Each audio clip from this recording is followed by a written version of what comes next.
ఈరోజు మనందరికీ ప్రీతమ నాయకులుగా,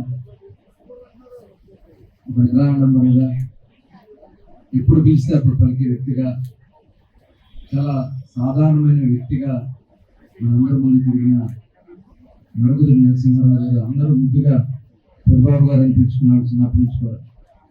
మరి ఆ పెద్దబాబు గారు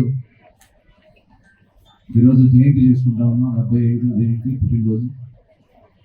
మరి ఈ సందర్భంగా ఆయన మన నుంచి దూరమై 2001లో కరోనాలో కొన్ని ఇబ్బందుల వల్ల ఆయన మన నుంచి దూరం అయ్యారు. 3 సంవత్సరాలు అయిపోయింది, 4వ సంవత్సరం నడుస్తూ ఉంది. కానీ ఇప్పటికీ మన మధ్యనే ఉన్నట్టుగా అనిపిస్తూ ఉంది ఆయన. మరి ఆయనకి నివాళులు అర్పించుకోవాల్సినటువంటి బాధ్యత మనందరికీ ఉంది. అలాగే ఆయన చేసినటువంటి కార్యక్రమాలు బంధాలు ఎప్పటికీ శాశ్వతంగానే ఉంటాయి.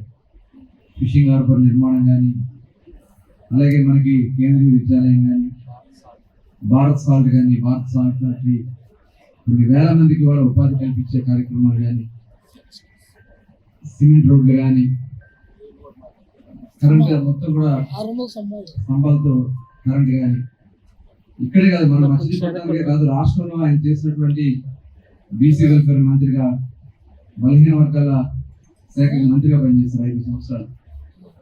5 సంవత్సరాల్లో పెద్ద ఎత్తున హాస్టల్స్ నిర్మాణం.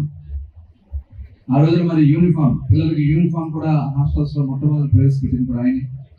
పుస్తకాలు, రెసిడెన్షియల్ స్కూల్స్, అన్నగారు ఇచ్చినటువంటి పిలుపుకి, చంద్రబాబు నాయుడు గారు ఇచ్చినటువంటి బాటలో ఆయన నడుస్తూ ఆదరణ స్కీమ్ ఆ రోజున బలహీన వర్గాలకి మరి ఉచితంగా ఆ రోజు వారు చేసిన వృత్తులకు సంబంధించి అందించే విషయాలు